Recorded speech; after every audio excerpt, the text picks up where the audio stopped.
Hello बच्चों, class 9th subject SS का हम चैप्टर पढ़ेंगे फर्स्ट नागरिक शास्त्र का। लोकतंत्र क्या है और लोकतंत्र क्यों, चैप्टर का नेम है। सबसे पहले लोकतंत्र है क्या, इसकी परिभाषा क्या है। शासन का ऐसा रूप जिसमें शासकों का चुनाव लोग करते हैं। जैसे कि हमारे भारत देश में लोकतंत्र है तो जनता द्वारा प्रतिनिधि चुनकर संसद में जाते हैं, तो उन्हीं का नेता जो है प्रधानमंत्री बनता है देश, और उसके द्वारा ही शासन चलाया जाता है। लोकतंत्र में निर्णय लेने का अधिकार। एक सही लोकतंत्र में सरकार के निर्णय लेने का अधिकार जनता के द्वारा चुने हुए प्रतिनिधियों को होता है, न कि सरकारी अधिकारियों को। यानी जो प्रतिनिधि हमारे द्वारा चुने जाते हैं, जनता के द्वारा चुने जाते हैं, वो ही निर्णय ले सकते हैं। पाकिस्तान में लोकतंत्र की स्थिति क्या है।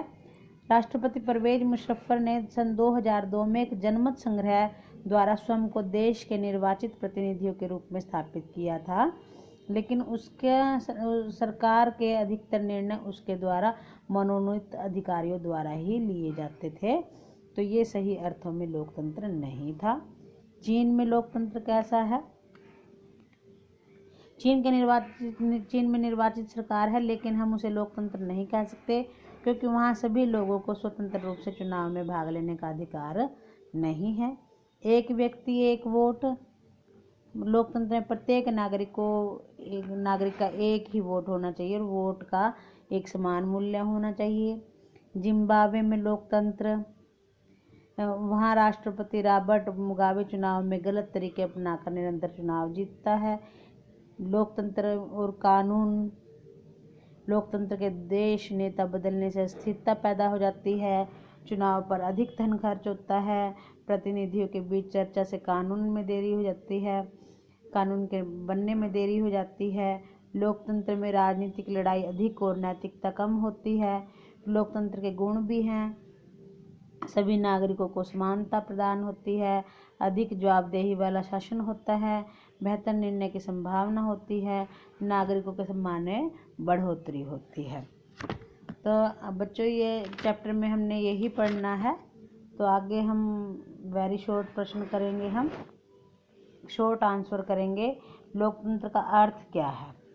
तो आधुनिक समय में लोकतंत्र का अर्थ है कि सभी वयस्क नागरिकों को शासन कार्यों में भाग लेने का अधिकार हो।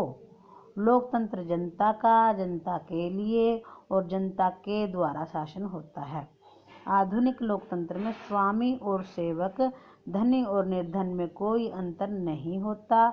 इसमें प्रत्येक व्यक्ति को बिना किसी रंग, जाति, धर्म तथा पद आदि के भेदभाव के समान अधिकार प्राप्त होते हैं। और आधुनिक काल में लोकतंत्र तभी सफल होता है जब लोगों को राजनीतिक अधिकारों के साथ साथ सामाजिक और आर्थिक समानता भी प्राप्त होती है। यानी कि कानून के सामने सभी समान होने चाहिए, सभी को वोटिंग राइट मिलना चाहिए। जो वयस्क हैं, 18 साल से ऊपर के हैं, उनको सभी को तो ही लोकतंत्र सही होता है। लोकतंत्र में आने वाली बाधाएं कौन कौन सी है। निरक्षरता है सबसे पहले, क्योंकि जो लोग अनपढ़ होते हैं वे अपने उचित प्रयोग नहीं कर पाते अपने वोट का, तो वे योग्य और ईमानदार जो नेता हैं उनको चुन नहीं सकते, उनको समझ ही नहीं होती। तो क्योंकि वो जो है उनको मतलब जानकारी ही नहीं है किसी के विषय में, तो वो कैसे अपना योग्य नेता चुनेंगे। आर्थिक असमानता है कि जो गरीब लोग हैं वो भी सक्षम नहीं होते, क्योंकि एक तो उनके पास जो इतना समय नहीं होता कि वो वोट डाल के आए, या फिर ऐसे भी हो सकता है कि उनके वोट को खरीदा जा सकता है, इसलिए सही नेता का चुनाव नहीं होता। धन के लालच में वह अपना वोट भी बेच देता है, तो फिर से जो है यह जो लोकतंत्र के लिए नुकसानदायक है। नेक्स्ट है एक व्यक्ति एक वोट पर क्या विचार है, क्या मतलब है। तो राजनीतिक समानता का अधिकार का दूसरा ही रूप है एक व्यक्ति एक वोट। इसका उद्देश्य कि लिंग, वंश, जाति, धर्म तथा वर्ग आदि का भेदभाव किए बिना प्रत्येक व्यक्ति को समान महत्व देना। आधुनिक युग में यह सिद्धांत बिल्कुल सही है, क्योंकि आज राष्ट्र निर्माण में प्रत्येक कार्य का योगदान होता है। यदि राष्ट्र निर्माण के लिए प्रत्येक को साथ लेकर चलना है तो फिर व्यक्ति के बीच में भेदभाव नहीं होना चाहिए। भेदभाव से आपसी एकता एवं समरसता जाती रहेगी और राष्ट्र का कल्याण एवं विकास खतरे में पड़ सकता है। तो इसीलिए एक व्यक्ति को एक ही वोट मिलना चाहिए। धन्यवाद बच्चों, आपके रिवीजन चल रही है, आपको ये सभी ध्यान से पढ़ना है। ये जितने भी आज मैंने प्रश्न करवाए हैं, ये 3 प्रश्न आपको अच्छे से याद करने हैं। धन्यवाद बच्चों।